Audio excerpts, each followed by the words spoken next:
Hello, and welcome to this week's edition of the Ride Along Radio Show, the show where you have two police officers. We had three, but we have two now, two regulars. The other one's a reserve, I guess. He's a reserve officer because he's here sometimes, but not all the time. Anyway, we give you our perspective on the news stories of the day from a police officer's point of view. And, we started out, I started out not trying to be political on the show, but it seems like we always go there.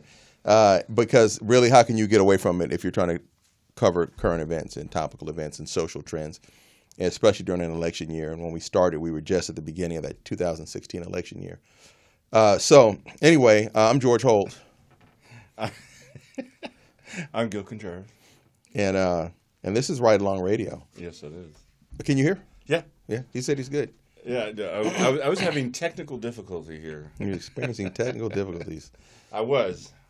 I'm golden now. All right, the golden Michael, Voz de Oro. That's right. Oh, shit. I got one of those. That's cool. All right. So, if you haven't seen the show before, what we do is we'll go over current events and we'll talk about things in a way that you're not going to get anyplace else. Because the unique thing about this show is that you have former law enforcement officers, former being the key word here, and I'll tell you why in a minute, who can give you a perspective that you're not going to get from any place else. And you're not going to like it either because it's a cop's perspective, not an activist or a journalist. Right. And if you don't like it, then even though I am don't know what to tell you. Award-winning journalist. You are an award-winning journalist. You are. So really, it's kind of a perspective of a journalist too, but not like a cradle to the grave journalist. Like you did something else. You actually had a job before. Right. You became a journalist, right? So kind of fell into it. Yeah. So kind of like what I'm doing with broadcasting. You just kind of fell into it, right? So and because we're former and no longer affiliated with any law enforcement agency, we can give you our perspective, and we're not bound to any talking points or a departmental line, party line. Yeah, we don't have to lie to you. That's right, and we're not worried about reprisal or consequences or punk ass retribution from the administration, because those things would happen. That's right. However, just because we don't have to lie, we don't have to lie to you about how incidents unfold, high-profile incidents from a cop's perspective, because we're not holding back and we're telling you the truth. Most of you don't like our perspective. Because you're so used to being presented all these high-profile cases from a journalist perspective or an activist perspective. And then you can get that anywhere. See, you can get that. You can tune into any of those outlets and get that. What we give you is something different. So I hope that you tune in because you want something different. Now, maybe it's not what you want to hear. Right, but I think... But it's what you need to hear. But I think some people are tuning in just to hate Gil. Like, I think I'm... Whatever it takes. Thank you for taking one for the team. I'm becoming the guy that they love to hate. They just love to hate Gil. Yeah, and here's the reason why. They just hate that. Tell us why. I'm always right. God damn it. Yeah. No, I think they hate. I think they hate that. They hate that you think you're always right. So there's some more hate arrows coming your way. They hate facts. They just hate facts. Well, hey, 323-293-3375 if you want to call up and salt Gil down and then flip him over and salt him down on the other side too. Well, before anybody does any salting, I want to say I want to give a shout out to John Jordan. John is he's a fine young man. He's a fine young man. He's a current cop, and I won't mention his agency, but he took time out of his busy schedule to come out and work with my canines. I have my own company, and we do investigations, and we're moving into security, and we do drug detection and bomb detection canines. That's what I do. And so John came out. He's a professional agitator. He's a trained agitator. He's a professional agitator online too. You ever seen him on my Facebook page? Well, I was just going to say he's not a political. Shout out to JJ. That's my boy. I known him forever. He's not a political agitator. He's a canine agitator, and man, look, let me tell you something. I got Randa at Adlerhorst, got trained by, Greg and them. Yeah. Big Yoke Greg. Yeah. Greg and them over there at Adlerhorst, and, shout out to Tom Brown from Pasadena PD. And the Reavers, the Reaver clan. And the Reavers, right. And that's where I got Randa, that's where I got my training. We did dope school there, and we've recerted there and do our ongoing training there with those guys. I learned a lot at Adlerhorst, and I learned a lot working with Greg and with Tom.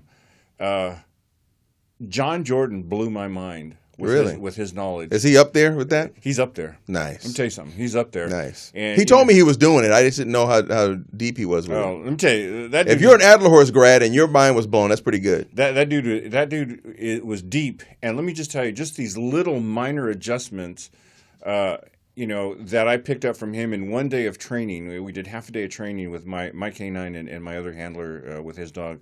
Or that's my dog, but I have my other handler she's being prepped for dope school. They're both Belgian Malinois. Oh, okay.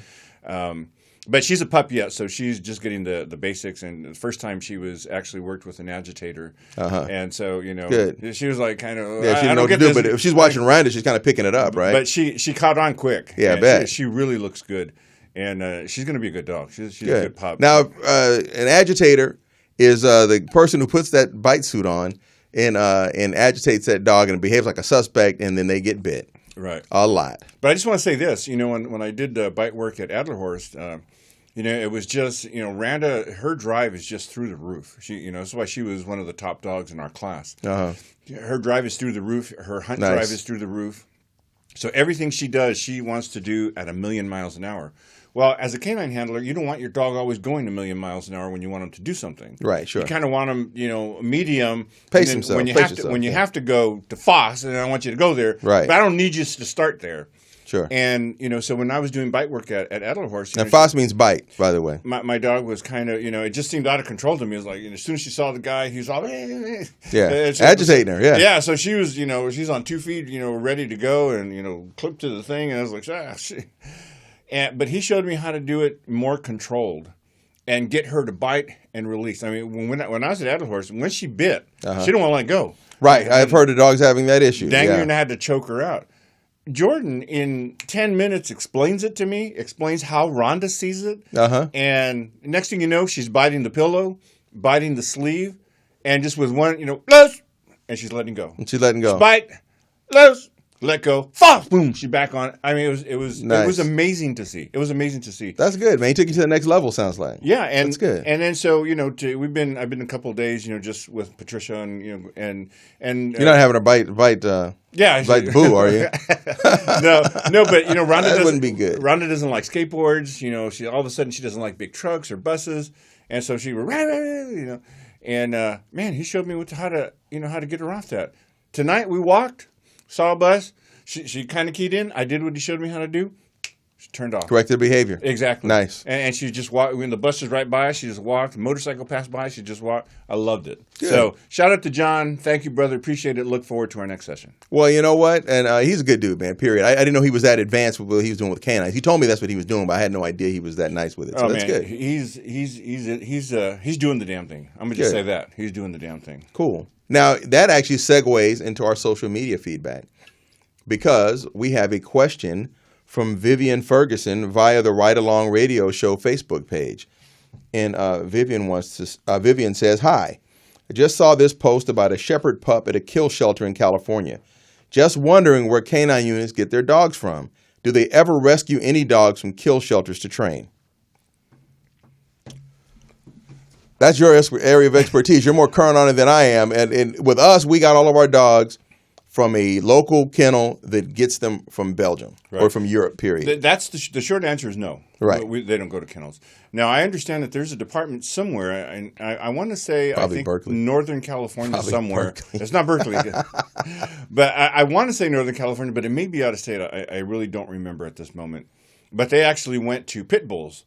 And they went to. I heard about that. They went to shelters, and they're now working with pit bulls, and so they're saving thousands of dollars because Rondo is a $10,000 dog. Right. Between the dog and the training and everything, right? Oh, yeah. And so, but she came from Belgium. Rhonda has a passport, for God's sakes. I know a lot of human beings don't have a passport. But so that's how most departments do it. They either go get the dogs, like the big departments like LAPD. They actually go to Germany. They go to Belgium. I was supposed to go to Germany, and they pick their own dogs with Dave Reaver. Yeah, and we were going to actually go to London and then go to Germany via London to go pick the damn dogs, and the punk ass department wouldn't let me go. I'm sorry.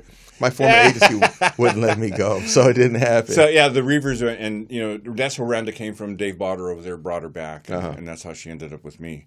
So the answer to shelter is no. Now I don't know I guess it's because of the lineage and of the dogs, that are bred specifically for working. Right. That's kind of the thing, right? Is that you don't know what you're getting with a shelter dog. Right. And I saw that thing on Facebook, by the way. And it's heartbreaking to me. That's a beautiful pup. It's a 1-year-old German Shepherd. Yeah, but he's just so heartbroken now he doesn't even respond. He just needs it. I don't have. If I swear to God, if I had room for one more dog, I would have done it. I would just wouldn't got him. I would have rescued him. Yep.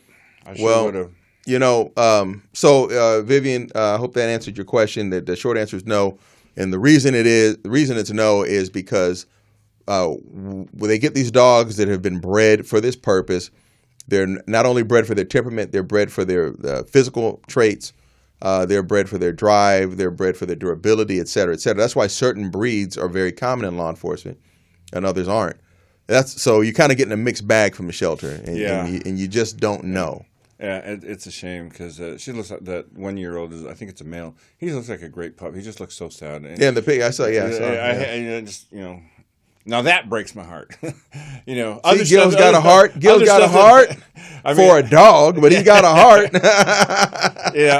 I prefer doggies to most people, quite frankly. Well, you know what? Dog doesn't have a evil heart mostly, So that's our social media feedback. And what's interesting is my dogs are conservative because they like to bite criminals. So okay, till they catch you coming out of the kitchen one night, and then we'll see, huh? They're anti-AB 109, by the way.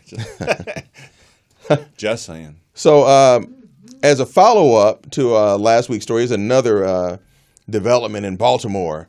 We had a situation where last week we talked about the 7 Baltimore officers that went down for federal racketeering charges, which is the same thing that they put on organized crime, right? The RICO statutes. The Racketeer Influence Corrupt Organization statute, which is what RICO stands for. It's not named after like an Italian mobster. It stands for Racketeer Influence Corrupt Organizations. So they got washed up on racketeering, and turns out they had been at it for a while, and there was a history of complaints on one of the officers. Such a history of complaints that his name was in a rap song about how scandalous he was. Okay, and so it's going to be kind of hard for Baltimore PD to say they didn't know, So we have a video on that, and we're going to play that, and then we'll come back and talk about that. Baltimore City Police brass are moving almost 50 officers back to patrol after demoting a top commander. The latest fallout from a federal investigation revealing widespread abuses in a specialized gun unit. Tonight, WJZ investigator Mike Helgren is uncovering new information. 10 supervisors are among the 46 officers being placed back in uniform and back on regular patrol. Less than a week after federal authorities charged 7 officers in an elite gun squad with felonies, Police Commissioner Kevin Davis is making more changes, telling WJZ post-indictment that he's committed to cleaning up the department. Our rank and file is happy to have these folks removed from our ranks. And should they be detained? Absolutely. And after they're convicted in court, they should be incarcerated for a long, long time. Police now confirm officers in a major plainclothes intelligence unit will be on regular, uniformed patrol, as questions mount about whether Baltimore's law enforcement leaders turned a blind eye to bad policing, with the public defender calling out State's Attorney Marilyn Mosby, claiming she should have provided information about past misconduct claims against the indicted officers. Mosby recently told WJZ she knew nothing about them. Time and time again, this particular task force was heralded for the number of guns that they were able to take off the streets. The officers are accused of robbing people. Prosecutors say some even threatened to kill victims to keep them quiet. Other allegations include falsifying police reports and overtime. They pleaded not guilty. A judge just refused to release Detective Daniel Herschel before trial, saying he didn't trust him. It seemed like it was predetermined. These police officers were going to go to jail and stay in jail. Baltimore rapper Young Moose alleges Herschel planted evidence and stole money from his family. He spoke to us from a halfway house. It's just been a disaster with this guy. Hopefully the judges go by the book. The good news is that they're under indictment and they'll be tried. The bad news is that they were on the force in the first place. The public defender has a new hotline asking anyone who's had cases involving these indicted officers to contact her office. At the Northwest District, Mike Helgren, WJZ Eyewitness News. Well, you know, Homeboy called in from the halfway. He called him from the halfway because he's real with it. He's real with it. So and he's pissed off about it. He said they stole money from my. They stole dope. What he should have said is, "Hey, they stole dope money from me." Well, you know what? But he's a rapper, so how much of his rap money, how much of his dope money, we don't know. If he's in a halfway house, he ain't no. That ain't choice. Unless Homeboy put a case on him. That ain't choice. Hey, maybe Homeboy put a case on him. Maybe he threatened to have him playing basketball in Pelican Bay. All right. You know, put him in the shoe program. You know, I don't know. 23 hours a day. 23 hours a day, shoe program. So listen, a couple things about this. Again, the officer I didn't was know so Mosley known. still had a job. We're going to talk about that in a minute. 'Cause I don't know why she does, to be honest with you. But they were chanting this officer's name outside the police station after the Freddie Gray thing. So there were people. He was so well known for being, and I guess they just figured, well, he puts a lot of people in jail. Mm-hmm. And I work with cops like that who were hard chargers, man. Running they gun. Put people in jail. Running gun. Typically, you can build a rapport with people as you put them in jail if you're a straight shooter. That's right. If you're a straight shooter, I've seen it many times before. So he didn't have that level of respect in the community, apparently. And I don't know why. Maybe he just wasn't into building rapport. Maybe he was just into putting people in jail, which is fine. Okay. But clearly this is an officer who would be called a problem officer if he worked out here and he'd end up on a list someplace and they'd start reviewing his cases. So now, unfortunately, everybody in that gun squad gets washed up, and they've disbanded the whole plainclothes unit. Yeah. Now, it is true that plainclothes, okay, so you got your uniform officers that wear the badge and the uniform with their hat and everything. You have plainclothes officers who might wear kind of like maybe what I have on, or maybe they have like a raid jacket or a polo shirt or something. This off-duty cop look, right? Sure. Yeah, this is it with the shirt with the pattern to hide the print, and then you have undercover officers. So this wasn't an undercover unit, but still being plainclothes makes you a lot less high profile than being in uniform, and it can't help but impact their effectiveness somehow. But the flip side of it is, if everybody knows that's the police and they're clearly marked, it may be a little harder to get away with some of the things that they were doing.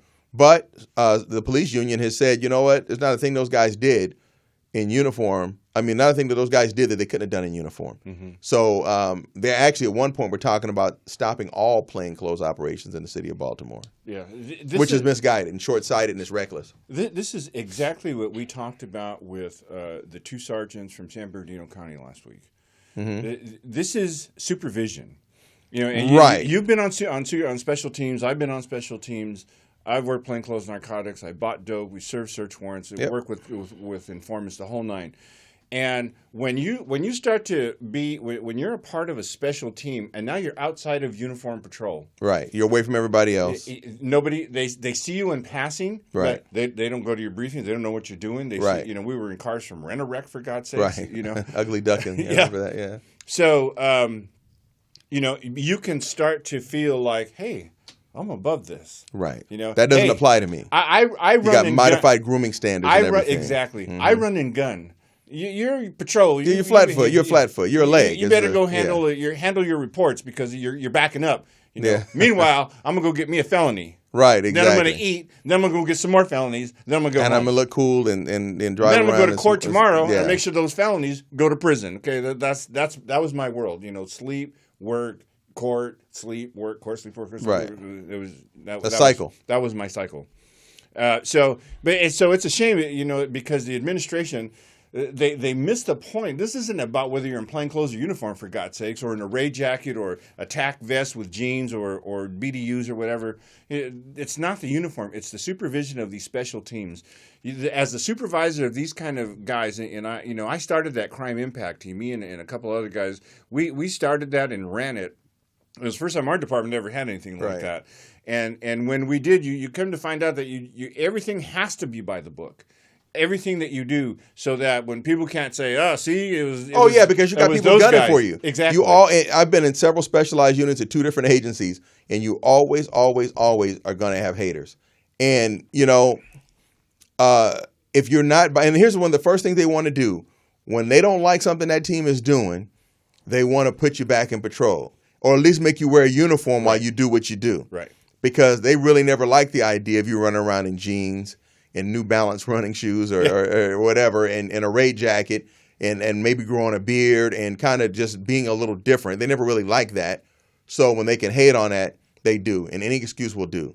Any excuse will do. I've seen it happen too many times. I've had it happen. Oh, that's what I mean. I've seen it from both sides, from inside the unit and outside the unit. And it's dirty, man. But let me tell you this. It's a slippery slope when they're saying, hey, these guys are they're on the hook for this overtime fraud as well as planning dope and guns and everything else. So the problem is, as you pointed out last week, they may have started off saying, hey, there's 20 grand right there. The department's been dragging their feet about buying those night vision units. Mm-hmm. Let's take this 20 grand and go buy some night vision with it so we can do our jobs better. Right. But then it doesn't stop there. And then next thing you know. Well, you do that, and then you look around and you wait. And nothing happens. Nothing happens. Right. Nobody knows. Right. It's just you and me. And now we can do it again. You're not going to tell me, right? Right. Because Okay. nobody's going to tell nobody because nobody wants to go to the joint. Meanwhile, let's go run and gun some more. We Right. go and when you start doing these things, when you start doing very dangerous work, and you do it, and you come out of it, and you're unscathed. Right. You do start to feel invincible. I'm bigger than this. Right. You know, I'm bigger than those guys. In fact, you can't touch this. Well, see, and that's where You can't touch supervision this. comes in, right? Yes, exactly. That's where supervision comes in. That's right. And They have to have, that didn't they have happen to have here. the level head. That didn't happen here. Or the supervisor is caught up in being one of the boys, or just sometime they'll take a supervisor who has no idea what goes on in that unit, and they put him there because they need an admin pogue there. And that guy doesn't come out in the field because he knows he's out of his depth, and he stays back at the station. Or that guy's got other stuff going on, and he's trying to sell Amway on the side, or he's studying for law school or something, and he's not out in the field with his troops. And so things go on that he's got no idea about until this happens. So when guys are stealing money or they're giving false testimony against people that they know, quote unquote, to be guilty, it's a short step now to start saying, hey, I'll just put in for this overtime while I'm on. Because, hell, if you've been stealing and doing all this other shit you can go to prison for, what's a little thing that could just maybe get you fired or buy you days off? And it's a slippery slope, which is why that kind of misconduct has got to be stamped out slowly. And it goes the other way, too. Maybe they start off with overtime fraud and didn't get caught. And so now it's a gateway, called a gateway misconduct, Yeah, I believe, with cops especially, unless they were dirty when they came in, because, I know later on we're going to talk about the Border Patrol and hiring, and when you have to hire a bunch of people really fast, now you have to start to modify the hiring standards. Right. But so when you do that, if you do it and you hire the wrong people, if you have guys who are coming in with some sort of criminal background already, but you want to give them a pass because number one, you need them, and number two, they got the complexion for the connection. They got the right paint job. That's right. So when or they don't have the wrong paint job. When you do that, you just ask for problems. And I remember when Long Beach PD a long time ago went through this, and they decided to go to no stress academies because not enough minorities were completing the police academy. Yeah, getting through the academy. And I end up arresting a Long Beach police officer who's on probation. The final month of his probation, and here he is buying dope with a 647B, prostitute in the projects, DUI, all that, all the above. He had the trifecta going. He had pulled a hat trick on you. You know what? But the sheriff's department went through that too. He was part of that class, those couple of classes, and then after that, they just said, "Okay, that's it." But see, that happens with these agencies. And we'll get into this after the break when we come back and jump fresh into that story. But so my point is, we just don't know about the Baltimore hiring standards. We don't know if they modified. Well, that's what I said last week. Is did they get hired during a period of time where they were being lax about things, right? And then they just let them go through, and there's this whole rotten bunch. I shouldn't say rotten, not quite vetted. Because there's going to be some decent people in there that you could have vetted them to the moon and back, and they would have passed. Right, but there's some other people who wouldn't. Somebody on that team should have said something. Well, somebody did apparently. Unless they become like a Rafael Perez, I take it to the grave, homie. Yeah, well, and I never knew Rafael Perez, but I knew David Mack over at LAPD, who ran with Rafael Perez and the whole death row crew. And Let me tell you something. Those Rampart cases were scandalous, man. Okay, but see, here's the thing. Because I worked as a consultant on some of those cases. Yeah, there was some stuff going on that shouldn't have gone on at all. I mean, definitely, like terrible stuff. There's some stuff you go, okay, well, that's excessive. That's outside policy. No, but there was some stuff that just straight up criminal. Yeah, it was righteous criminal like stuff. scary stuff. And so, but that's what happens when you get a bad apple who's also personable, and they're able to influence people, and people want to kind of be with their program, so they kind of turn a blind eye, and then they end up corrupting people. This is why they talk about a bad apple spoiling a whole bunch, right? Spoiling a whole barrel. You know, because if you're on the team, you don't want to be the you don't want to be the guy. You don't want to be that guy. Yeah, the odd man out, right? Because everybody look at you funny. They go, "Hey man, why don't you go ahead and go out and secure the vehicles? Go get that car, man, and meet us out there, right? And park 3 you blocks got those away, other tasks, and 3 blocks away, and stand by. Just stand by. You're on the perimeter. But you know what? It takes a certain amount of maturity, confidence as a police officer, and character to stand up and say, I know what you guys are doing over there. I'm not going to get involved in that. So it takes a certain amount of fortitude not to get involved, let alone to go the next mile and then actually report that this is happening, especially when you know that you're going to be ostracized. I'm surprised that there weren't partners on the team who said, man, F that. We ain't doing that. Well, see, here's the thing. How big was the unit, though? Maybe there was. Maybe it's a 20-man unit. We'll run and gun with these guys. We'll take guns off the street. When your assignment is to take guns off the street, you're running and gunning. Oh, sure. That's aggressive police work. You're not officer-friendly, driving around waving at people, handing baseball cards out the car. Right, and that's what makes me wonder, was it a 20-man unit? And so these 7 are the ones who were caught up in it, and maybe the other 13 didn't know anything about it. I don't know. Yeah. But if it was a 7-man unit and all 7 are compromised, then it makes you wonder. And also, I blame that on the sergeant. Well, here's another thing. Is it that the whole unit isn't compromised, but they want to put pressure on everybody to give up everything they know to really nail the coffin on the people who are compromised? Yeah. I've seen that happen. The feds do this thing with cops where they bring you in, and it's called Queen for a Day, and they bring you down and they offer you immunity, right, based on what you're willing to testify about, based on your knowledge of what's gone down or whatever. And some people don't mind that Queen for a Day thing, especially if they know that they have something to hide. Now, if you know that your criminal liability and culpability is 0, then you have no incentive to be, to play Queen for a Day. But if you know that you could possibly be going to jail for some of that stuff, just like anything else, they come and treat those officers like those officers have been treating criminals. Right. Right. And if you're the officer, you have. Hey, and you might, and if you're not careful, and you screw around and go to prison, you're going to be queen for 5 to 10 years, not just for a day. So yeah, but you can, if you're the officer, okay, they always make it sound worse than it is. Right. So you're thinking they ain't got nothing. If they did, they wouldn't be talking to me. Yeah, and so I'm not in handcuffs. Right. I get my union rep. You talk to him. We'll right. talk. Let's talk. But if just because somebody, here's what I've learned over the years: just because somebody said you did this, you're arrested, you're charged, that don't mean it happened. Right. Sure. Right. It don't mean it happened. Deny everything. What is it? Deny everything. Demand proof. If that whole team, even if they were dirty, if that whole team just stuck to their, just said nope. Well, the problem, except for the wiretap. Sorry about it, my friend. But the wiretap. If they got the wire on you though. Yeah. And you were dumb enough to, not use burners, and I mean, there's ways to do stuff. Well, if they got you recorded though, if you got burners, it's hard to get a tap on the burner. But once they get a tap on you, once they get you're done, man, because that's your voice. Yeah. You know what I mean? And you ain't reading from no script. That's why you don't do business. If you ever watched The Wire, Wire, Stringer Bell, and that's how he stayed alive for so long, right? That's how he stayed alive for so long. But you figure, you got a situation where you're doing dirt. If they got a wiretap on you, you're probably done already, because there's a high bar to get a wiretap. So as Trump knows. As Trump is right, exactly, right, as he's found out. Because if you got a wire, stand by. His bar wasn't that low. So. Well, you find if you got a wire on you, stand by. Because that means there's somebody's on you. So we'll see, and this is going to unfold. And I'm sure they'll give us a lot of material to talk about for months to come. So we'll be revisiting this as we move forward through 2017. Right now, we're going to come to our first break, and we're going to see you guys when we come back here on the Ride Along Radio Show.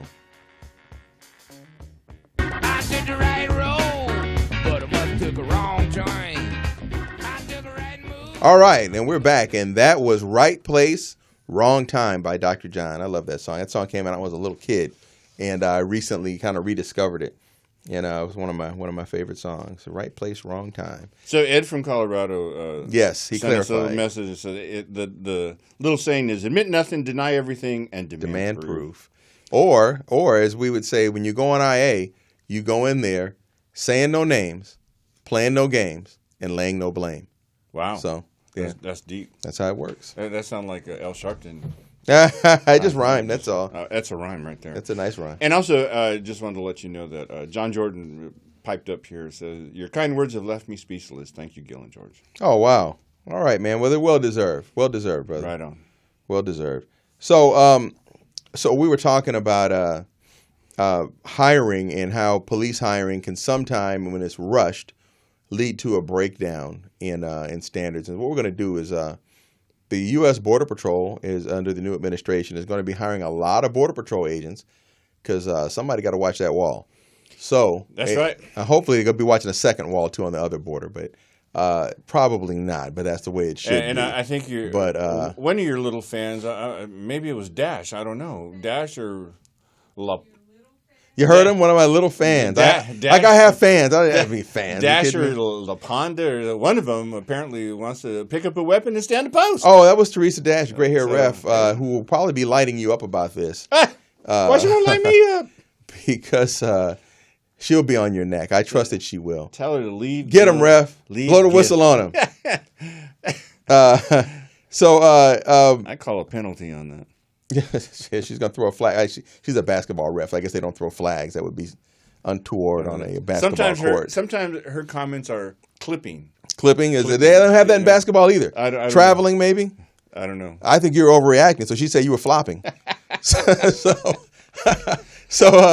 think it was illegal procedure. Oh, is that what it is? That's a backfield in motion, et cetera, or whatever. Like that. Yeah, offsides. They don't have any of that in basketball. I don't know anything in basketball besides goaltending and traveling. I'm sure there's something else. Sometimes she tries to face mask. But more football references. He's a basketball ref. That's all I know. He's a basketball ref. So sorry about it, my friend. So the U.S. Border Patrol is going to hire a bunch of people, and we're going to play a video that talks about that, and then we're going to follow it up with a discussion on some of the problems that may come with that. Not only are farmers looking for workers, but so is the U.S. Border Patrol. Kate Rogers is in Artesia, New Mexico, to show you why the agency is having a tough time finding recruits. If you're looking for a challenging career and have a desire to serve and protect, look to the nation's borders. The U.S. Customs and Border Protection Agency is actively recruiting. We're looking for men and women that really have an innate set of core values, of honesty, of integrity, of dedication, of respect. The agency needs to bring on around 1,700 new Border Patrol agents in the near future to help protect 6,000 miles of the country's land border and more than 300 ports of entry. However, many job applicants don't make it past the initial screening process. It's hard to get in. We expect a lot out of you. For every 175 that apply, one Border Patrol agent gets hired. Among the agency's other challenges in recruiting and retaining, the job is dangerous and often requires agents to deal with harsh terrain and weather conditions and relocate to remote areas. Generally, we're not in major metropolitan cities, and that can be a negative aspect for some folks, but I think that the mission that we have outweighs that. New agents like 23-year-old Jose Ramirez attend the training academy in Artesia, New Mexico for roughly 4 months. They're recruited from different backgrounds, and prior law enforcement experience isn't necessary. For Ramirez, it's a chance to serve the country and continue the legacy of his older brother, who died in the line of duty. Being here at the academy is a challenge, but I know that every step and everywhere I am, I know my brother's footsteps were there. So every time I come to a struggle or anything, I think of them. It helps me get through. Trainees get full board and their pay begins at around $50,000 a year, but the training process is rigorous. I spent the day at the Border Patrol Academy to find out what it takes to prepare for the dangers and complexities of becoming a Border Patrol agent. New agents learn the law and how to process legal and undocumented border crossers. They practice arrest techniques and go through demanding fitness training. They learn Spanish to be fluent by the time they graduate, and train driving off-road to be ready for the southern border's harsh terrain. Have a big pit down here. They also get combat training. Yep, extend the right hand to the neck. Yeah, give it to him. Give it to him. Harder, harder, harder, harder. Now throw him. Now throw him. And have to be ready to fight in the dark. Got the arm. Got it. There it is. Good, good, Good. Now throw to your right. Throw to your right. Step back. Excellent. Water safety is also a must, including climbing Jacob's ladder, You can do it. You're right there. dangling 25 feet in the air, and being ready to take the plunge. For Nightly Business Report, I'm Kate Rogers in Artesia, New Mexico. All right. That was pretty cool. Yeah, you know what? Border Patrol, people don't know that Border Patrol has a really, really elite unit called BORTAC. We trained them down in Escondido several years ago.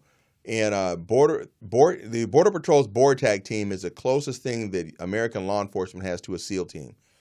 They have to do waterborne stuff. They jump out of airplanes. They go to other countries and do operations. They have the hardest training out of any law enforcement SWAT team to get into. They do a lot of man tracking too. They're like excellent man trackers. Right. That BORTAC team is something else. They're really, really top-notch guys. And I actually went down to their headquarters in El Paso and did some training for them down there too. They're very squared away. Yeah, and I didn't know they started at 50. I remember back, not so long ago, we were starting at like 33,000 or something. Wow. People were like, geez, Wow. Yeah, it was never a high-paying job, but we look at it from the perspective of Southern California law enforcement, and we've always been amongst the highest paid in the country. But if you look at Border Patrol, if I'm living in El Paso, Texas, the cost of living isn't that high there, right? Right. And in New Mexico, et cetera, it's not that high. So I could make that money. $50,000 goes a lot farther in El Paso, Texas than it does in Los Angeles, you know? And the feds will give you locality pay. Depending on where you are, you get a bonus to help compensate for that standard, the cost of living there. So And the academy life, whatever academy it is, they go to they're in Artesia, New Mexico at the FLETC. You have to excel at the academics. You have to excel at all the practical stuff. They're either pass or fail. Right. You have to excel at the firearms. You have to excel at the driving. Yep. Yeah. You have to be the best in every. You just can't okay, I'm gonna get in, and then I'm gonna just slide on through, and then I'm gonna go to work. It doesn't work that way. Right. They're on you about it, and you can't just hit bare minimum standards and expect you're going to make it. And that academy is a living academy because you're there for however long, 24/7. And then they have to do water, which I didn't have to do any damn water safety training when I was in the academy. Right. And they have to learn Spanish and be fluent by the time they graduate. So it helps, of course, if you habla el español already. But the idea is it's supposed to take you from 0 to 60 by the time you graduate. I only had to learn manos arribas. Exactly, manos arribas, and pasajeros. Donde papeles. And licencia de manejar. ¿Dónde está tu licencia de manejar? Where's your driver's license? Manos arribas, hands up. I want to know donde papeles. And where are your papers? Just kidding, for licencia, God's por sakes. favor. Licencia, por favor. So, before you guys start, hey, 323-293-3375.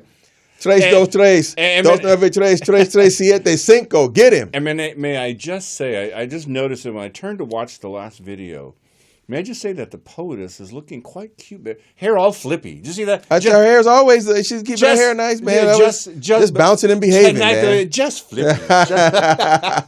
She got her hair did, as they say. Yeah, buddy. You don't hear me, though, back there. All right.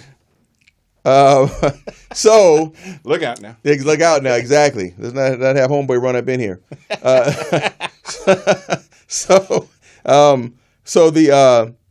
So now the Police One staff. Police One is an online publication for law enforcement officers to kind of trade information, exchange information, and read articles, etc.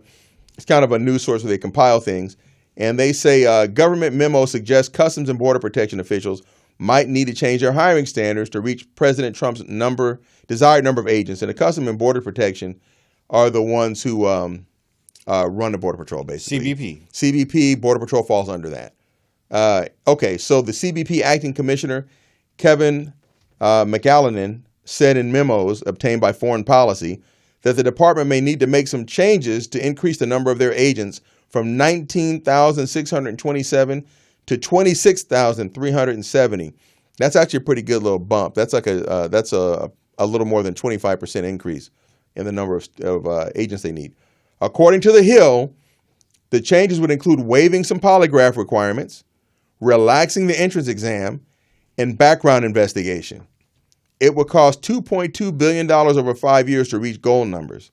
McAllen did not address the memos directly in an interview with the publication, but said the agency faces headwinds. Homeland Security Secretary John Kelly has made it absolutely clear that we are not going to lower standards to speed up hiring. Well, sir, I don't know if you're talking about waiving some polygraph requirements, relaxing the entrance exam and background investigation, how that's not lowering your standards. I don't know. Yeah. Yeah, they're gonna run into the same problem that local law enforcement is running into, and that all of a sudden, and especially after the 2007, 2008 the financial meltdown here in the country, people's credit took a ding. Yeah, and right. And you have some departments, the closer you get to LA, I mean, I've seen some good candidates, get DQ'd from furthering the process with LAPD. Because of their credit. Because of their credit, sure. And it could be one thing that sinks you, like a foreclosure. Yeah. That's bad news, right? Especially if you didn't handle it the way they think you should handle it. And I've seen agencies relax requirements on that, and that in itself is not that big a deal because you have to be you have to be mindful that your candidate pool is going to be reflective of society at large, okay? But I think that the bigger problem they're going to run into is narcotics use. That's what I was going to say. And so also, this is why we've had a relaxing of standards gradually over the years. It used to be, and we both know a guy who worked for LAPD in the 60s. And in the early to mid 70s, he goes up to Vietnam, then he comes back. And I guess, is that when he joined LAPD? You know what I'm talking about? Yeah. The chief? Okay. Yeah. And so he was living with his girlfriend at the time. And it came out that he was living with his girlfriend during an investigation. Well, back then that was called cohabitation, unmarried cohabitation, and it was a very serious offense within that agency. It was Cubo. It was conduct unbecoming an officer. It's Cubo. It was so bad that if you, during the background investigation, were discovered to be cohabitating, and for God forbid you had a child out of wedlock, you were not going to pass that background investigation. They were not going to hire you. It was considered that was unacceptable, and you weren't police officer material. Now, of course, as time has gone on, that standard has been relaxed and pretty much done away with, honestly. It's pretty commonplace for young people to be in a domestic partnership as they come of age. Also, had you ever tried marijuana in your life, you were done. They treated it like they treated cocaine for the longest time. It used to be that if you'd ever tried cocaine, you couldn't be a police officer if they ever found out. You couldn't be a police officer because that was a felony. And it was considered that you were just not suitable to be a police officer. Well, over time, and as society's mores changed, the laws didn't change, but social mores changed, they had to relax that standard. And so now the standard is, as I understand, if you haven't tried cocaine in the last, it was 5 years. I think now it's 2 years. I think it's 2, yeah. If you haven't tried cocaine in the last 2 years or marijuana in the last 6 months, then it's not disqualifier. But again, when I came on, if you had just said, hey, I smoke weed every day for 6 months, 10 years ago, you were done. It had to be I experimented when I was a teenager. Right. And that's the best they're going to accept, because if you start saying anything else, you were done. They wouldn't accept that, no, I never smoked weed. Or if you say that, then they're on your neck. They think you're lying. Right. So if you just admitted to, I tried it once or twice. I didn't like it. In high school. Right. But peer I pressure, pulled a Bill Clinton. I didn't inhale, right? So then they would accept it. So we've seen societal mores change. LAPD actually pushed to have that credit situation relaxed because they knew that had been an issue. And it makes perfect sense as long as you're not a person who's gone and filed bankruptcy after bankruptcy after bankruptcy. They're trying to see, number one, are you a responsible person? Do you have the sense of honor that makes you want to pay your bills and pay them on time? Are you responsible enough? Are you bad with money?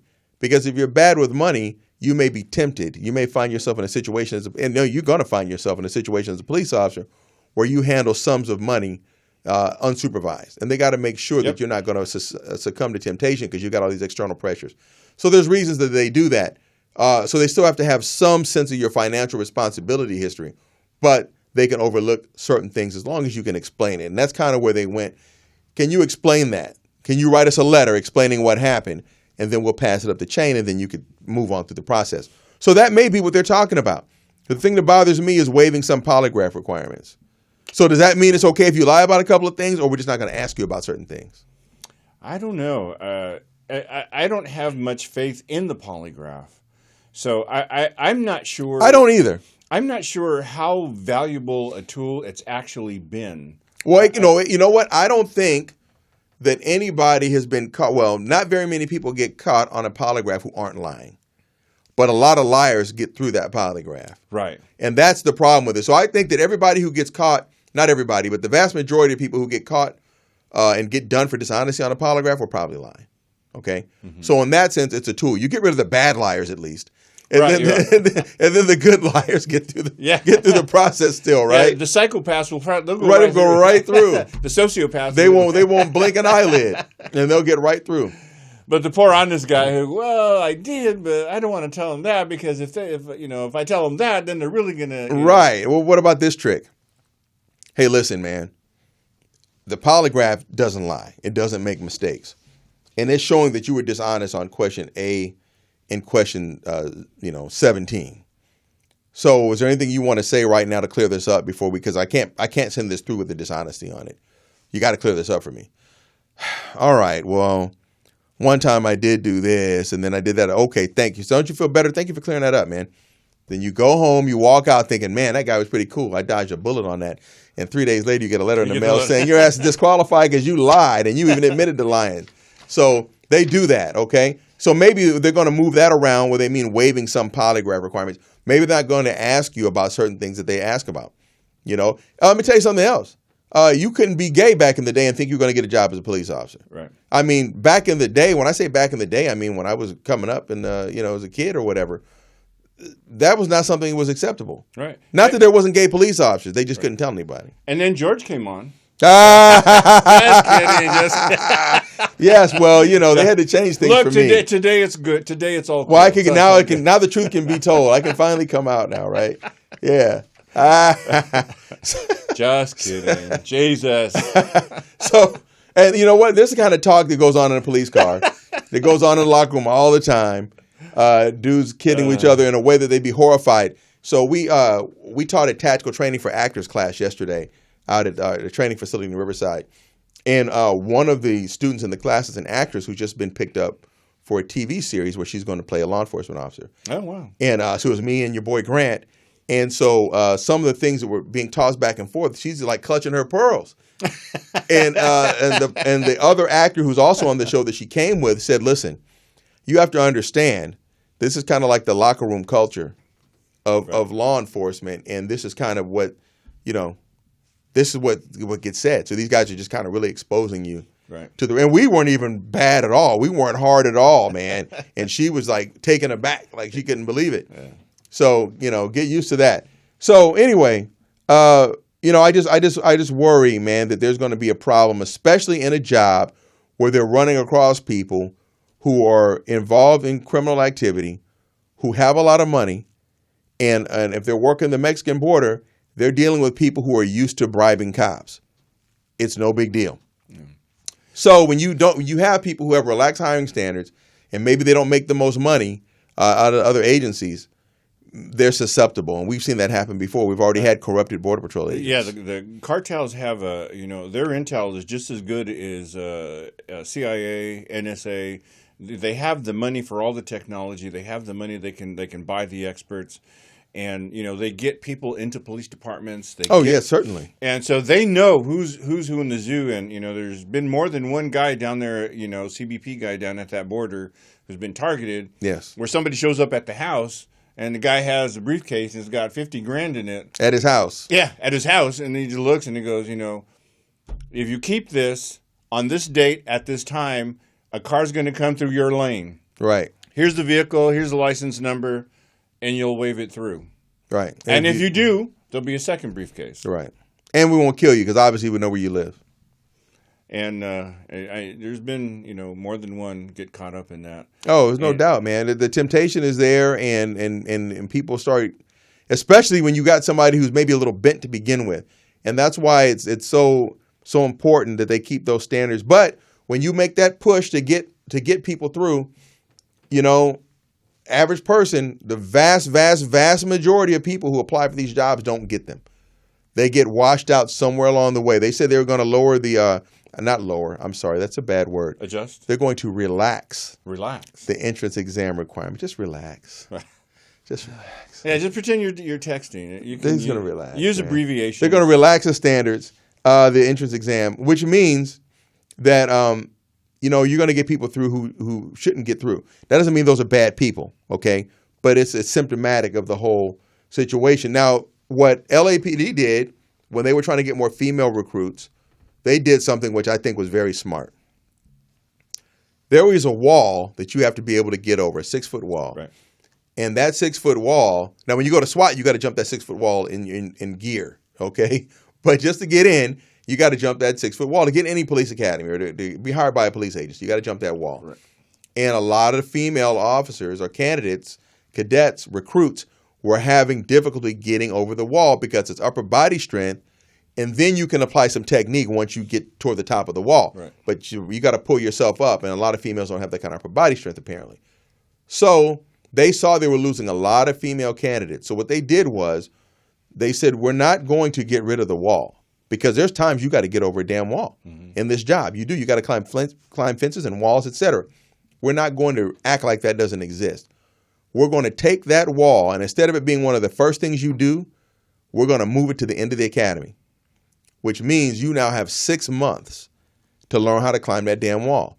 We're going to run you to death and make you lift weights and do pull-ups, and you get to come out and practice every day on the wall if you want, and do push-ups, push earth. Try to push the city back to the sea. Yeah, push earth, man. You're going to be doing all these upper body strength exercises and working on your technique because you're free to go out and try that damn wall whenever you want. You're at the academy every day for 6 months. Yeah. When you get out of class, you need to be out there trying to jump that damn wall till you get it down.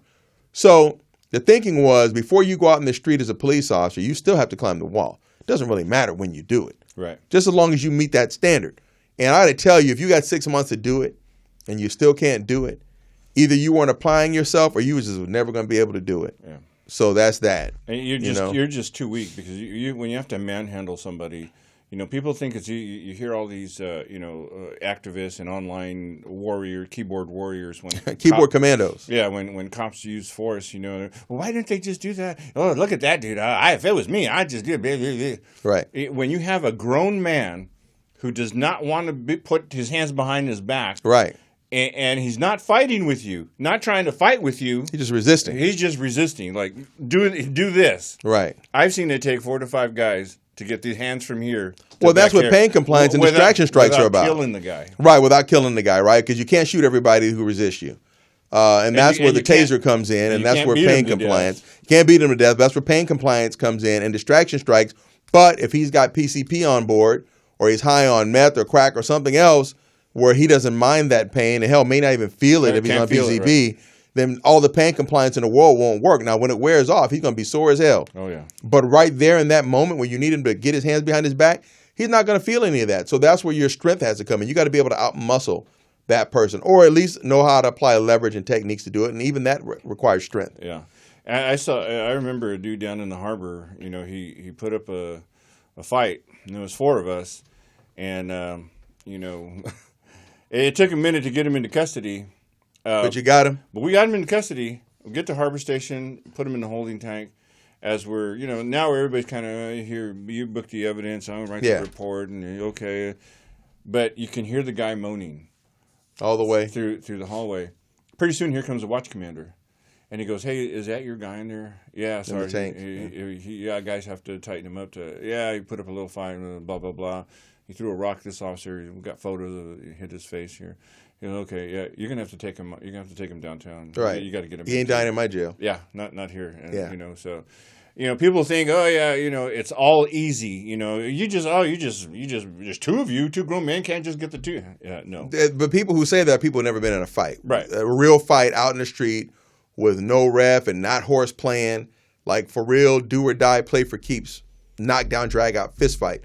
People have never been in a fight when they talk like that because if they had, they know better. There's 2 kinds. There's the guy who only resists because he wants to get away. He just wants to get away. And he's not trying to hurt you, but he wants to get away. Right. That's the one guy. The other guy is the guy who's a parolee, an AB 109er, somebody on parole, somebody out of state prison. They're willing to fight. Now they've learned how to fight. And I'll never forget this video I saw of I think it was 2 Hawthorne cops. Mm-hmm. Oh yes, trying to get and homeboy, little short Mexican, but he learned how to fight in prison. Yeah, he's going from the shoulders, yeah. And boom, he caught one of those officers on the chin, broke his jaw, and knocked him out. And dropped him. And now the other officer's standing there with a knockout artist. Yeah. What are you going to do? Shoot him. Yeah, well, see, that's what ends up happening sometimes, right?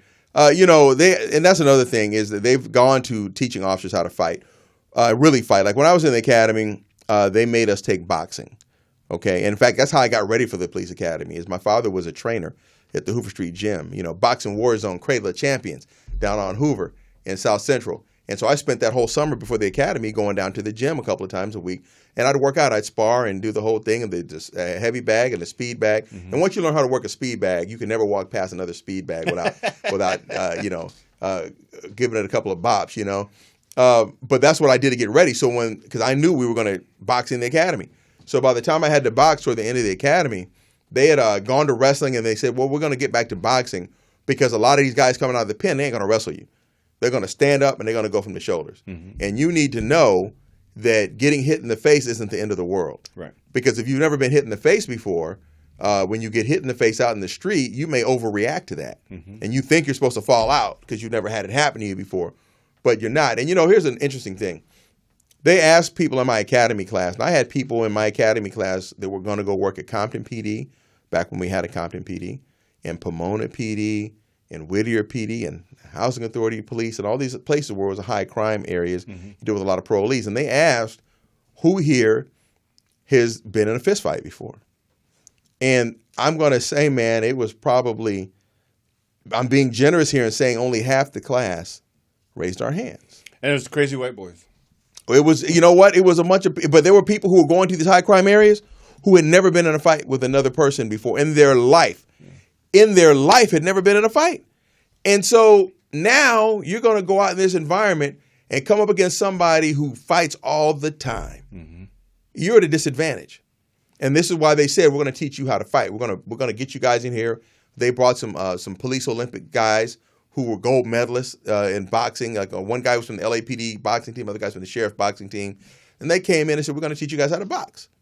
And then after they taught us how to box, then we had to box each other.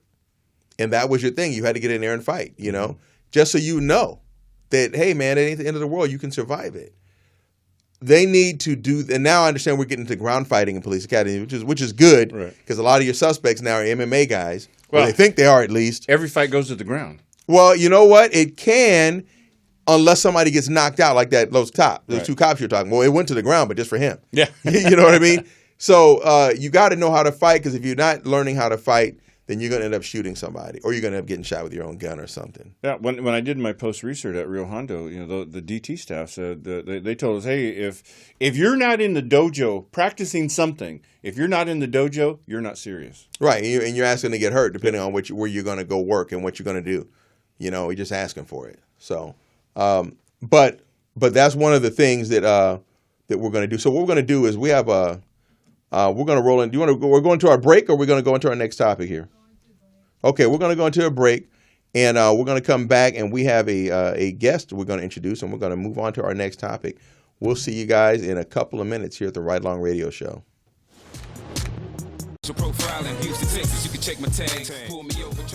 All right, and that was Riding, also known as Riding Dirty by Chameleon featuring Crazy Bone. I actually went on tour with Crazy Bone one time. Riding Dirty. Good dude. I always enjoyed that experience. Shout out to Crazy Bone and Wishbone, Bone Thugs and Harmony, and Larice and Kmont and Keith G and everybody else, and of course Keith, the guy that got me out there, my man Def Jeff. Shout out for that hookup, man. That was a great experience. We had a good time out there.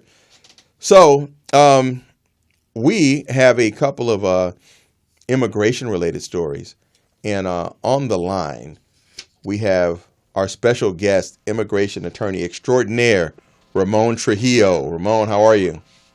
Hi, I'm doing good. How are you? All right, man. So if you can kind of give our viewers / listeners, our audience, Just a brief background of the kind of practice you're in and how long you've been doing it, et cetera.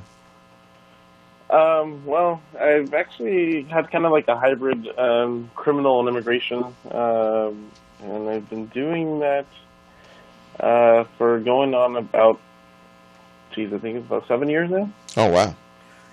Yeah, okay. It's gone by fast. Well, I think you're about to get busier, Ramon.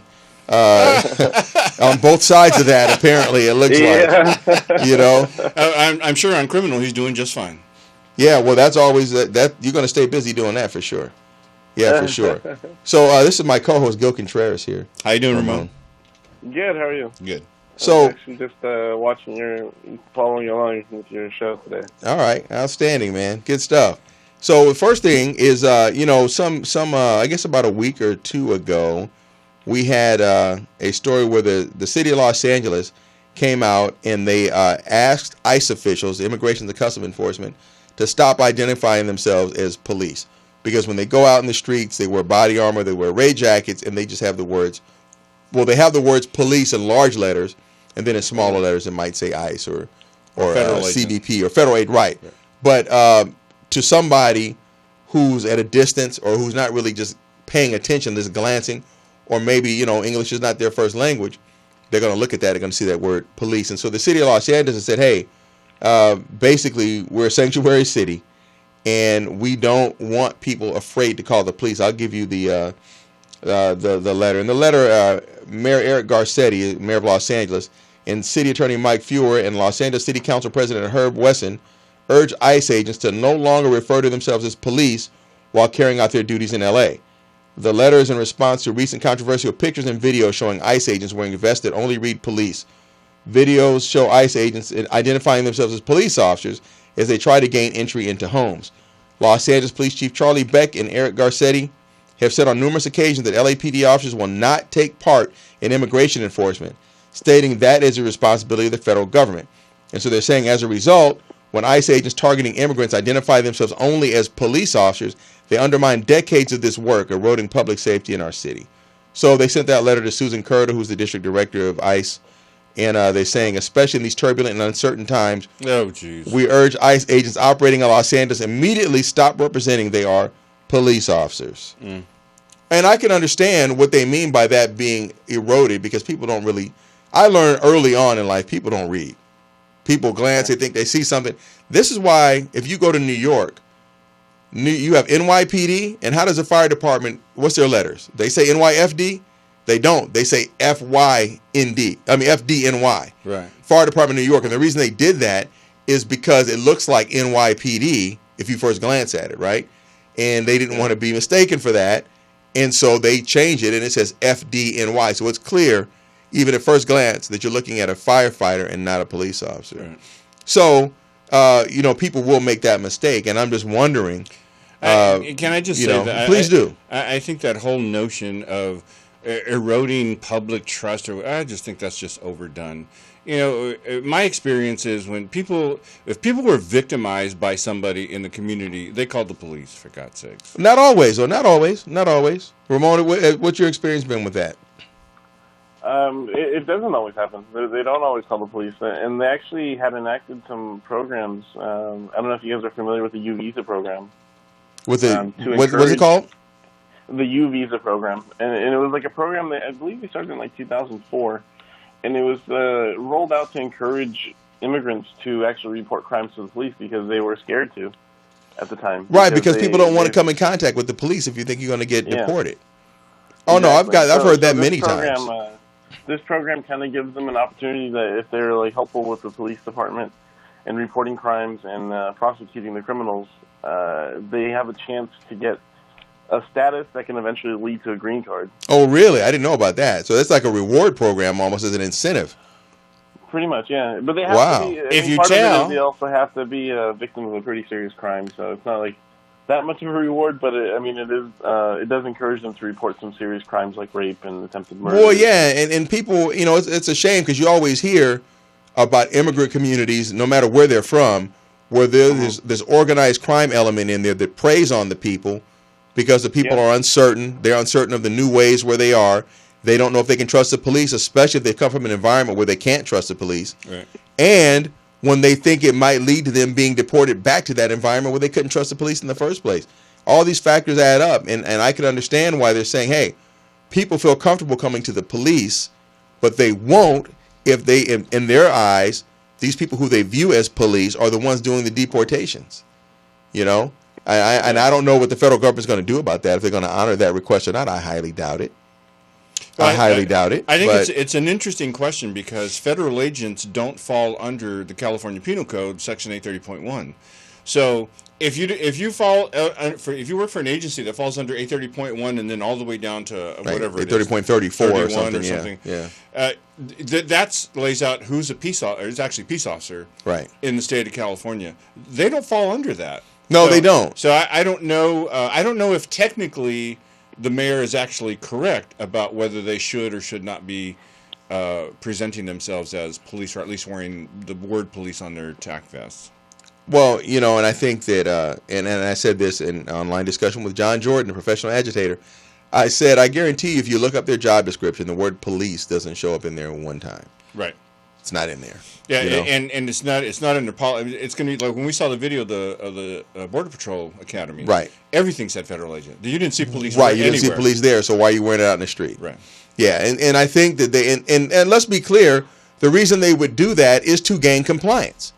The reason you're going to put police on your vest is to gain compliance. Right. So they're using it to their advantage. So obviously it has some impact, right? I think for officer safety as well. You know, I think everybody's used to criminal minds. So we're used to seeing the blue raid jacket with the 3 letters FBI. FBI, and if you don't have that, or police, or DEA, ATF, I don't know, CBP. I don't even know. Most people don't even know what that stands for. Right. This is true.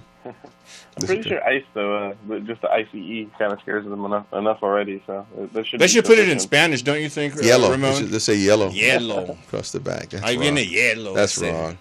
Yellow is the Spanish word for ice for everybody at home who doesn't. That's not yellow. It doesn't habla. Right. It's yellow. We look at that, and now, as they say, in these uncertain and turbulent times. Oh my God! For the love of Joan. So all that means is Hillary didn't win. That's what that means. Well, Hillary didn't win. Because of that, now all illegal aliens, and the term is alien, by the way. It's in the U.S. code. It's not undocumented. If you have a green card, you're a resident alien. If you don't, you're illegal alien. So let's just clear that up right out front. But nowhere does it say illegal immigrant or any of that stuff in the U.S. code. Well, there's this whole. I don't even want to discuss the word immigrant this week. Because I'll get on Ben Carson and then we'll have a whole nother show. Oh my God! So please stop it. Please don't. Let's not go there. Stop it. But hey, Ramon, I have a question for you. You weren't going to come on and talk and try to conflate legal immigrants with illegal aliens and then try to talk about in that form, were you? I hope you weren't going to do that. No, just whatever you guys. I know George had mentioned you guys were interested about talking about the voice program. Yeah, that's what we're going to talk about right now, actually. That's great. That's a good segue, Ramon, because we're going to go right to the La Voz. We're going to go to Voice right now. So during his address to the country a couple of weeks ago, President Trump announced an immigration crime program called Voice, which stands for Victim of Immigration Crime Engagement. And it's basically a program that is going to act as an advocate for American victims of criminals who are in the country illegally. And we have a clip on that where he rolls it out, and then we're going to get into the discussion. Here's that clip. Here it comes. And here's that clip. And here's that clip. Really, it's coming, seriously.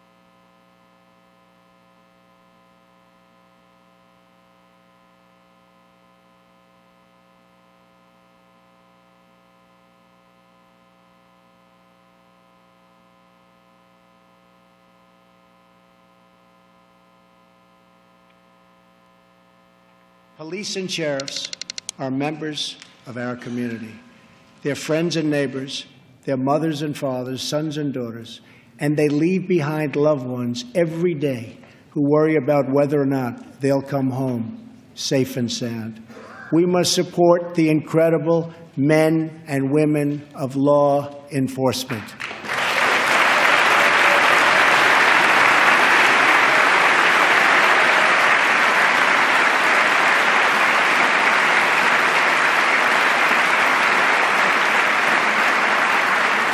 And we must support the victims of crime. I have ordered the Department of Homeland Security to create an office to serve American victims. The office is called VOICE, Victims of Immigration Crime Engagement. We are providing a voice to those who have been ignored by our media and silenced by special interests. Hey, did you guys hear those groans when he said that? I was actually at work, and I was watching it live. I had it up on the big screen. And when the groans came out, I said, wow, that was sounded like he caught him off guard with that one. You know? So basically, this program is this office is under what, Department of Homeland Security, I believe. Is that what he said? Yeah. And it's going to focus on Americans, and I think it's a whole lot of qualifiers here.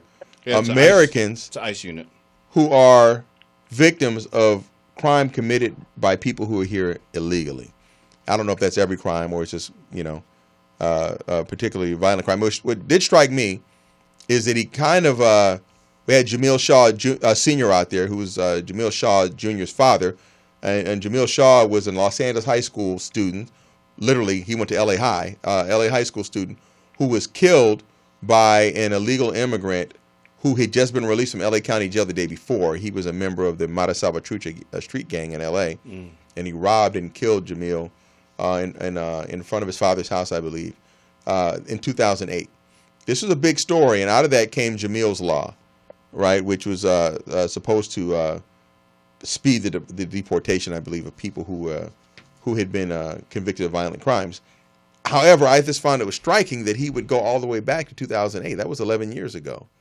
9 years ago. And it made me wonder, I guess I know it was very high profile, but that was before Barack Obama even took office the first time. And not that it means it's less tragic or less significant, but it just kind of struck me that he went back that far. And it makes me wonder, how big of a problem is it really? I talked to a friend of mine that I've known since junior high school, and I talked to him today on my way in because he was carjacked, or was attempted carjacking, by someone who was here illegally, who shot him in the stomach in front of his pregnant wife, and pulled him out of the car and attempted to get his vehicle. And I talked to him. I said, "Man, what do you think about this whole voice thing? Like, what's your take on it?" And admittedly, he's got a different slant on it because of his own personal opinion or his personal experience. And he said, "Man, to me, it's just common sense. It's a common sense thing." So I'd like to get you guys' take on that. I'll let you hear it, Ramon. What do you think of that?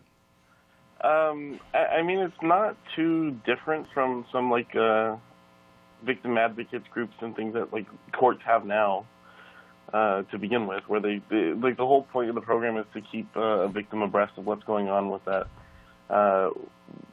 with the person that committed the crime, whether they got deported, if they got sentenced to jail, if they got released.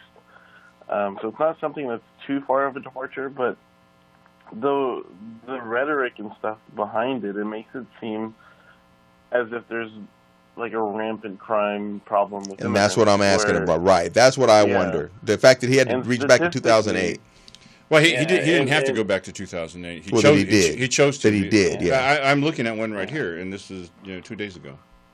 Yeah, but lots of research has shown that the immigrant community actually commits far less crime than native-borns. So I think it's kind of just going to cause. Personally, I think it's just going to cause a lot of angst and hate towards immigrants. That. Well, and because of that, I think people feel less welcome here, and they.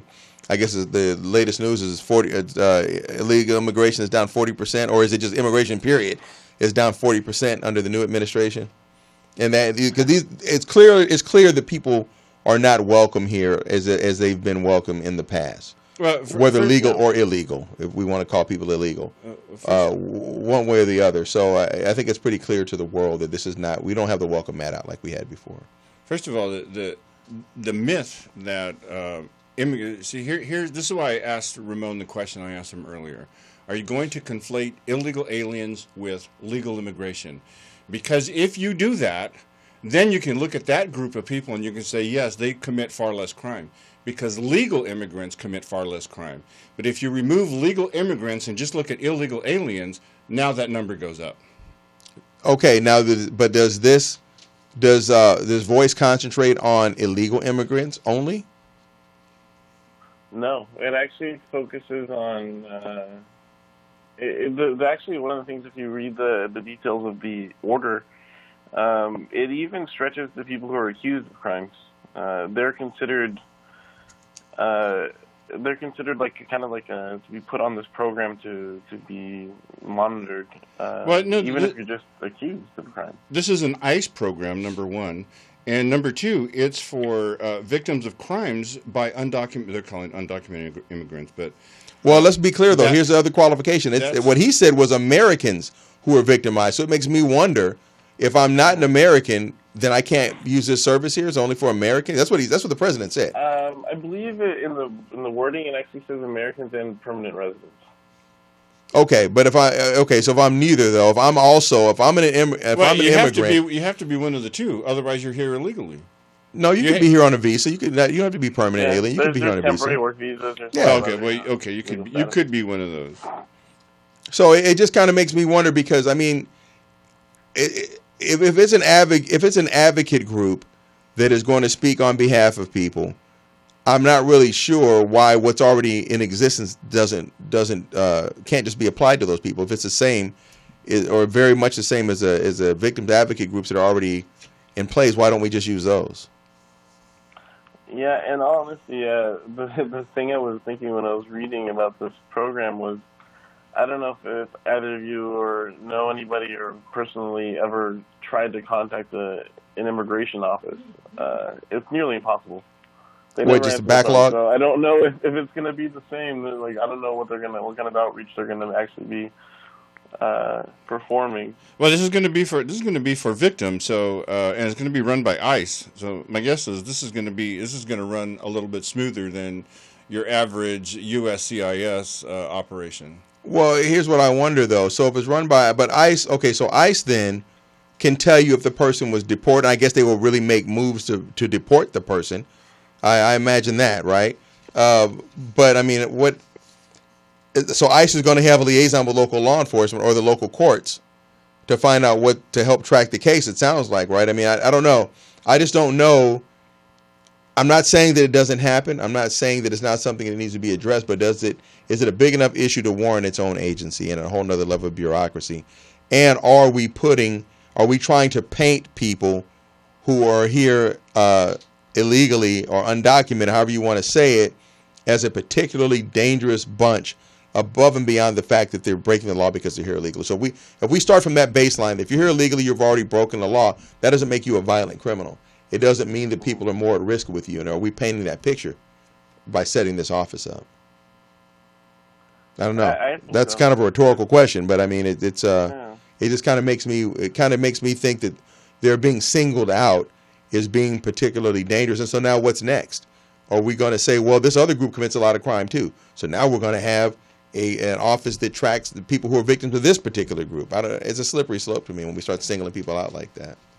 Well, I think. I mean, if you look at some of the history too, Steve Bannon, one of the chief advisors for Trump, who ran Breitbart back in the day. You mean President Bannon? Yeah.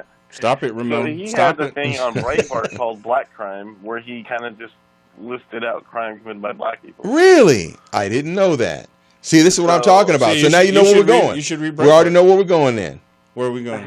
We're going to end up with something with another. It's going to be another acronym, but it's going to have an N in there somewhere. It won't be a voice, you know. So I don't know. I think it's just something that's going to end up just demonizing, like you're suggesting, just demonizing a group, and we're going to see them as but this is what we do, man. This is what America does, in probably all societies, but I've only lived here. This is what we do when we decide we're going to screw somebody over. People would not have allowed the internment of the Japanese if they hadn't been demonized as being the yellow scourge, and they were characterized as these buck-toothed spies that were inscrutable and out to do all kind of harm to this country, and et cetera. And it made it a lot easier when it came time to come right down this street where we are, in this area where this very studio is, and go out and round up people of Japanese descent and send them off to internment camps. We had to demonize people first, and it makes me wonder, is this the first step? and demonizing people. Well, if demonizing it, I have some numbers here, and illegal immigrants accounted for nearly 75% of federal drug sentences in 2014, according to the United States Sentencing Commission, which also found that illegals were involved in nearly 70% of drug trafficking sentences, over 33% of federal sentences overall. A disproportionate amount of illegals are in state prison. There were 68.57 illegal aliens in prison for every 100,000 illegals in Arizona. I mean, I think it's a skewed number when we're talking about federal drug offenses. The numbers are there, but I think to start off with federal drug offenses, that's going to be skewed anyway because that's who's smuggling the drugs in here. Americans aren't going down there and bringing all that weight over here. It's people who are coming in here from down there who have the connections down there who are coming up here. That's what makes them the danger. And so what I'm saying is, but that might be the only reason the dude is here to bring the dope in. So you catch him with the dope, and now he's an illegal alien too because he didn't come through the checkpoint. So now he's a trafficker, sure, but he's really just a trafficker. He ain't coming here to get a job at the goddamn car wash. He's here to traffic dope. So now you catch him and put the illegal jacket on him, and now you've skewed the numbers on illegal aliens. What? That you know what? That didn't even make sense. If you need to play it back later to listen to it, you can do that. Sure, it does because now you're putting that jacket on him. I'll prove it. Ramon, what did he just say? Oh, sorry. The numbers of the people in prison, is that for violent crimes or immigration detention? Because there's a ton of people in exactly. So that's what you call a status offense. So when you say that they're in prison, they're in prison because it could be that they're in prison for immigration offenses. Don't apply to everybody else. Let me try this one more time. Illegal. I'm going to call them alien. Illegal aliens accounted for nearly 75% of federal drug sentences in 2014. Because smuggling is that's who's doing the smuggling. That's who's bringing the dope in. That's what makes them the danger, for God's sake. But what I'm saying is, you're going to have in that line of work people smuggling dope in from Mexico, or guess where they're going to be? They ain't going to be from Tanzania. They ain't going to be from Kansas. They're going to be from Mexico. That's why. So when they bring the dope in, they're here to bring the dope in. And that makes them illegal aliens. But that's not really what you got them for. You got them for smuggling the dope, but now they get to fall in the ranks of illegal aliens as if they were trying to immigrate here. They weren't trying to immigrate here, though. That's unfair characterization. They're not trying to immigrate here. They're not trying. Nobody said they're trying to immigrate. They're criminals, for God's sake. It's a status offense, man. It's almost like a lesser and included crime. Oh, my God. It's a lesser and included crime. You know what? How about this? Let's just forget the wall. Let's just open the border. Let's not be a country. Let's just let people walk back and forth, and if they bring drugs. Let me tell you something. In the training that I took to do the dope dog, when I saw the number of dope, guns, money, and human trafficking going back and forth across that border. I've worked the border before. I've worked the dip. It's unconscionable that we do nothing to stop it at the border. We gotta do something, sure, but this ain't that. It's unbelievable. This ain't that. This is a beginning. Okay, this is something totally different. Because you're right, they're not from Tanzania. They're not even from Afghanistan, for God's sakes. They're from Mexico and Central America. Okay, and so it stands to reason. And now 75% of them are in prison. Okay. But the problem with that, though, is like the regular person will start to see these reports and things that Trump wants to put out there and equate those people that are criminals, like you said, with this regular family man who came here illegally and is working his butt off to provide for his family and commit zero crimes. But in the eyes of someone else, they're the exact same person. Right, because they're going to get demonized and lumped together.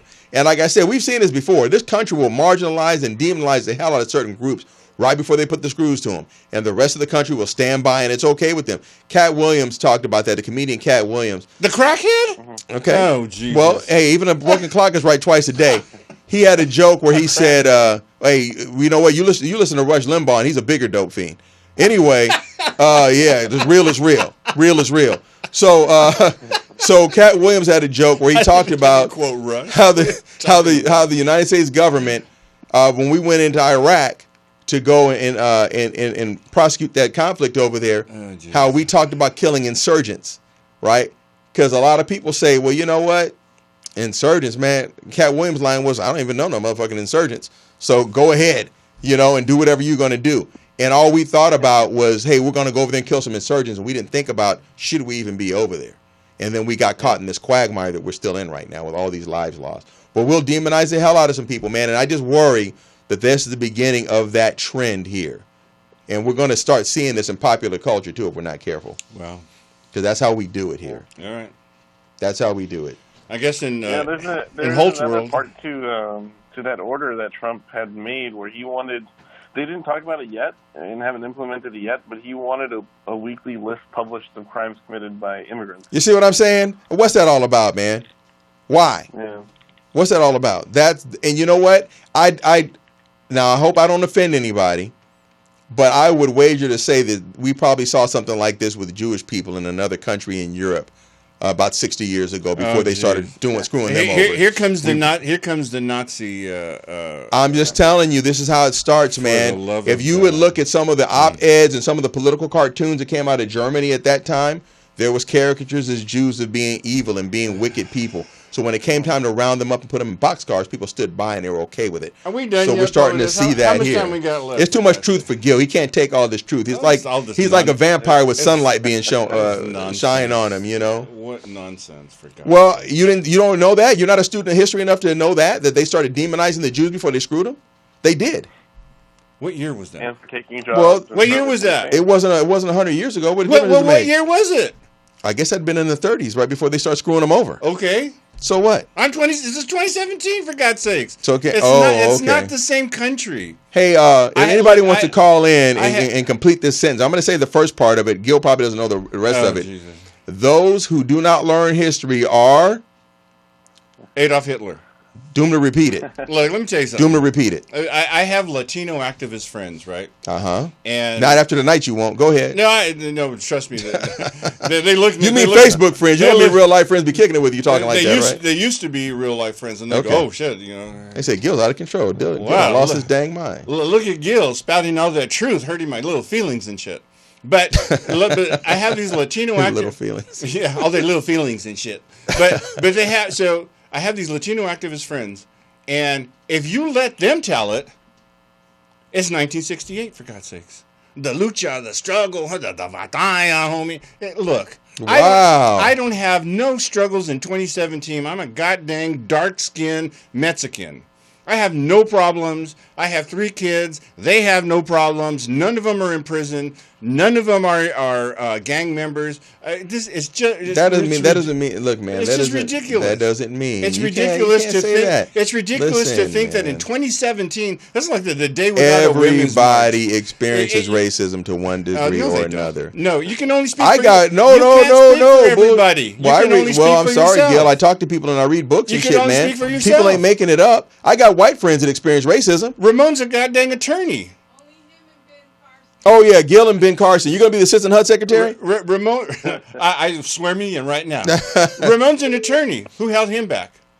Ramon, who held you back? Well, listen. Ramon, everybody experiences racism. I didn't have my parents to thank that pushed me. Let Ramon answer. Ramon, were you held back by racism? I mean, I worked hard. I don't know to what extent. Thank you. I was held back. See, you can't possibly. Thank you very much. Where I am. You don't always know. You don't always know. Thank you very much. You don't always know. He just made my point. No, because you don't always know. Well, neither do you. Right. You don't always know either. You don't always know. You want to talk for everybody. You can't talk for everybody. Well, I'm just telling you, I talk to people all the time, and racism exists in this country. Cut it out. Me and Ben Carson. Racism exists in this country. Me and Ben Carson, we didn't experience it. Well, because of Ben Carson, you know how people say, hey, you know how people say, you know what, you don't have to be a brain surgeon to figure that out. I stopped saying that shit after Ben Carson came on the scene, because apparently the bar ain't that high. So, anyway, Ramon. That's my Theo. I like your Uncle Ben. Your Uncle Ben. Yeah, he sure is. He's your Uncle Ben. That's my Theo, Uncle Tom. homie. Anyway, please look, Ramon, if you want to give out the name of your website, your law firm, how people can get in touch with you if they have immigration related questions or have legal issues, criminal or otherwise, how can people get in hold of you? My website is TrujilloLawFirm.com. Trujillo is TRUJILLO, lawfirm.com, and you can find me through there. You can call my 800 number.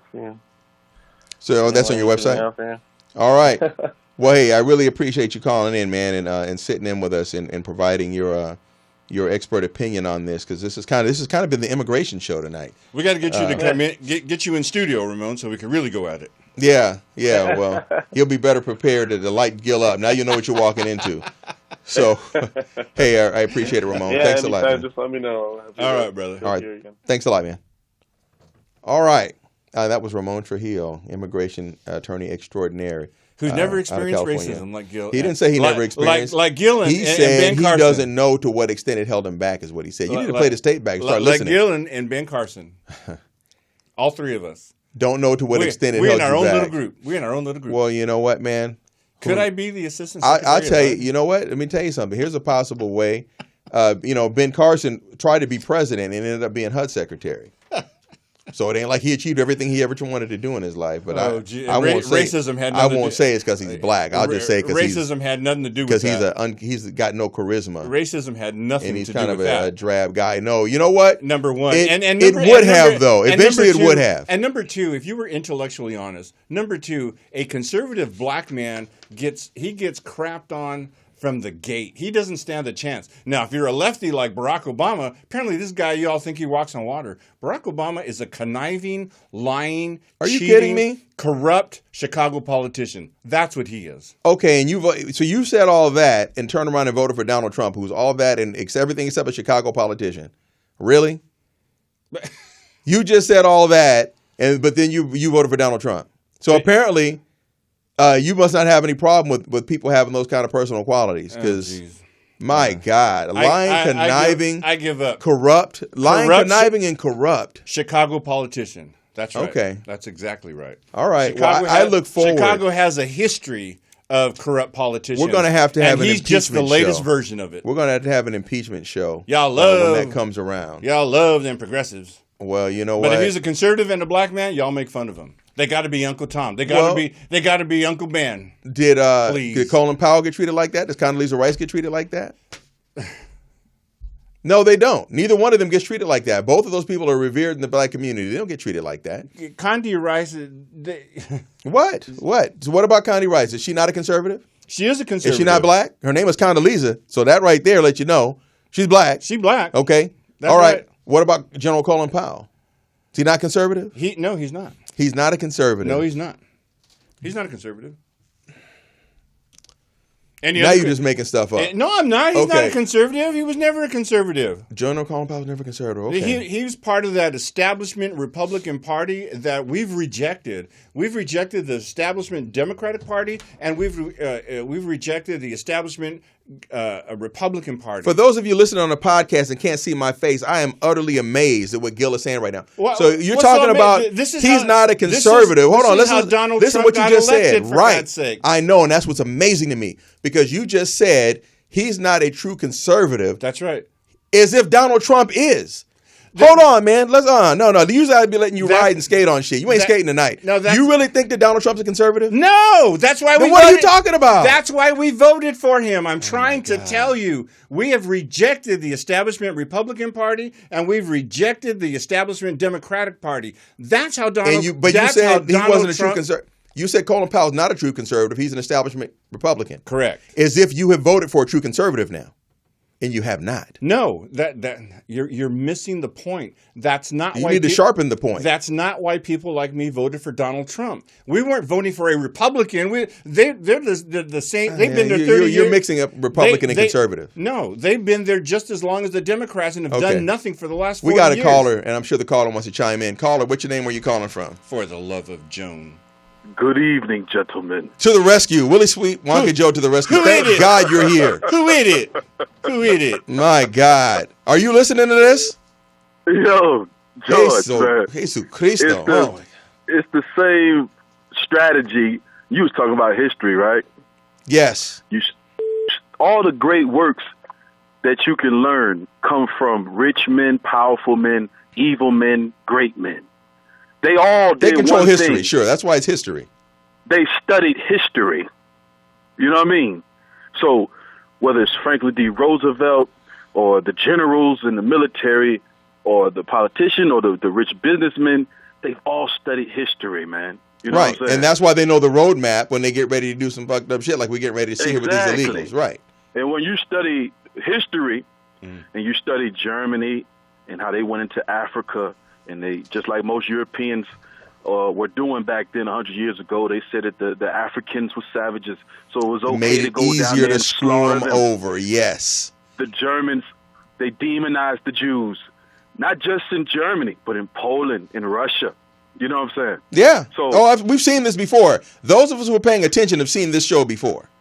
yeah. You know? I mean, it's not even hard, though, George. It's like all you got to do is either read a book or read some articles online or watch a documentary. And anybody with two brains and a corpus callosum can figure out the formula. Callosum. Gil got a You know what corpus I'm saying? callosum if that means big ass head. So listen, here's my thing, man. And I say this. I got some things I'm liberal about. I got some things I'm conservative about. I am pretty conservative about border security. I really am, and I'm for a wall as long as we do it the right way. But listen, what I'm saying. That doesn't mean that we need to give up our ideals as Americans to meet that end, and that's the thing I have a problem with. If you could wave a magic wand and stop all illegal immigration today, I'm all for it, as long as you're not fucking people over. And I think people are about to get fucked over, and that's the problem I have with all this. Man, George, you already know the master of the Cobra organization, Steve Bannon. Yeah, you already know. G.I. Joe. Yeah, Cobra You know, organization. President Bannon. You know, he sold his soul to the devil a long time I don't think he ago. has Yeah, one, yeah. man. You better run for your life, Sweet Willie. Like Run for your life. And do you know? Run for and your you life. know what, George? And do you know what, George?